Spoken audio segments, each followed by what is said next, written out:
मेरा आपसे सवाल यही है कि आपके अंदर इतनी ऊर्जा आती कहां से है? हमें पता है कि आप योगा करते हैं, लेकिन आप हमें यह बताएं कि यह ऊर्जा हम भी अपने लाइफ में यूज करके देश हित के लिए आगे हम यूज करके अपने देश हित के लिए काम कर सकें आपकी यह ऊर्जा से।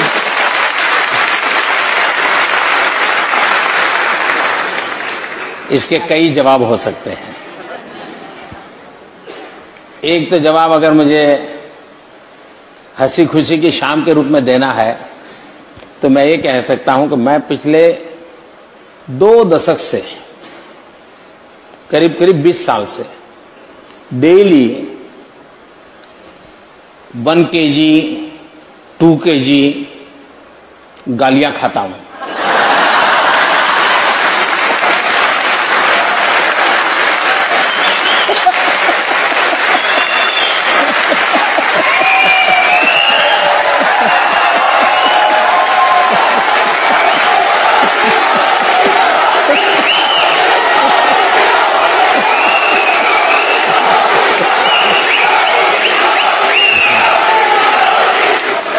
लेकिन सीधी सीधी बात मैं बताता हूं सरल। एक पुरानी शायद घटना आपने सुनी होगी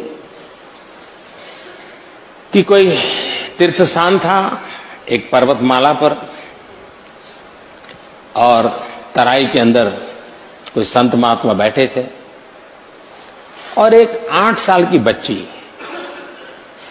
अपने 3 साल की उम्र के भाई को उठा करके उस पहाड़ी पर चढ़ रही थी।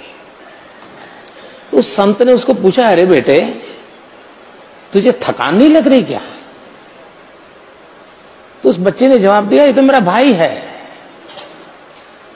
तो संत ने दोबारा पूछा, अरे तुझे, मैं तुम्हारा कौन रिश्तेदार है नहीं पूछ रहा हूं, मैं तुझे पूछ रहा हूं तुझे थकान नहीं लग रही है, इसको उठा के चल रही हो? तो उस बच्चे ने दोबारा जवाब दिया, वो तो मेरा भाई है। तो संत ने तीसरी बार पूछा, अरे मैं तुझे नहीं पूछा हूं तेरा रिश्तेदार कौन है, मैं पूछ रहा हूं अरे तुझे थकान नहीं लग रही है क्या? तीसरी बार उस बच्चे ने कहा कि बाप जी ये मेरा भाई है, भाई का थकान नहीं लगता।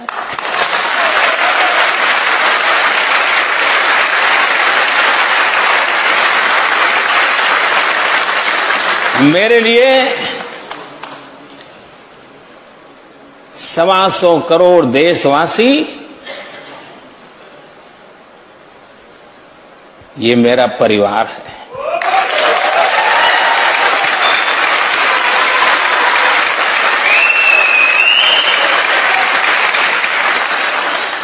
जिस पल आप अपने जीवन में देख लीजिए, जहां पर आप अपनापन अनुभव करते होंगे, कितने ही थक करके आए होंगे, सोने का मन करता होगा, शरीर साथ नहीं देता होगा, लेकिन टेलीफोन आ जाए कि आपके भतीजे को कुछ हुआ है, अस्पताल है, सारी थकान मिट जाती है। स्कूटर लेकर के आप भागते हैं, रात भर उसकी सेवा में लगे रहते हैं। क्यों? आपका अपना है, थकान मिट जाती है, आप स्वयं जुट जाते हैं। मेरी जिंदगी भी हर पल, शरीर तो शरीर का धर्म करता ही है, लेकिन उसी पल मुझे ध्यान में कोई अपनों के लिए, कभी त्रिपुरा से कोई खबर, कभी केरल से कोई खबर, कभी दिल्ली से कोई खबर, तो फिर मन करता है अरे उठो यार, चलो दौड़ो।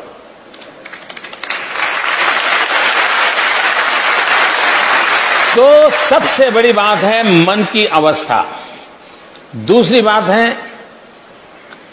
कि हमें भी, क्योंकि मैं चाहूंगा मेरी जिंदगी ऐसी है कि आज तो प्रधानमंत्री हूं तो कोई चाय भी ले आएगा, पानी भी ले आएगा, लेकिन मुझे मालूम है उसके बाद क्या होगा।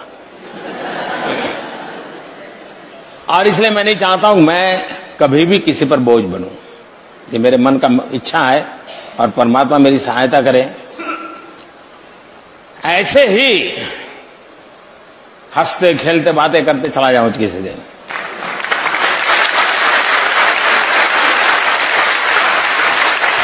जिंदगी में किसी पर बोझ न बनूं, और इसलिए शरीर को जितना फिट रख सकता हूं, शरीर से जितना काम ले सकता हूं, जितने नियमों का पालन कर सकता हूं, जितना भी मैं सीख पाया हूं, उसको मैं जीने का प्रयास करता हूं। और मैं सभी नौजवानों से कहना चाहूंगा कि विरासत में बहुत कुछ मिल सकता है, लेकिन अपने आप को फिट रखना, ये अपने माँ बाप की विरासत के ऊपर भरोसा नहीं रख सकते, वो आपको अपने आप करना पड़ता है जी। वो विरासत में आपको ऊंचाई दे सकते हैं, विरासत में चमड़ी का कलर दे सकते हैं, विरासत में बढ़िया आंखें दे सकते हैं, नाक नक्शे दे सकते हैं, लेकिन भीतर की तबीयत तो आपको संभालनी ही होती है। और मेरा अनुभव कहता है कि एक डिटैचमेंट जो होता है वो अपने आप एक बहुत बड़ी ताकत होता है। और दूसरा, नियमों से जिंदगी जीने से आप जिस काम के लिए निकले हो उस काम के लिए अपने आप को योग्य बना सकते हो। हमने जहां है वहां किसी पर बोझ नहीं बनना चाहिए। हो सके उतना हमने जीवन ऐसा जीना चाहिए कि कभी किसी पर बोझ न बने। और ये फिटनेस मंत्र तो आपने दे ही दिया कि फिटनेस विरासत में नहीं मिलती। हाँ ये तो आपने यूज खुद ही करनी पड़ती है।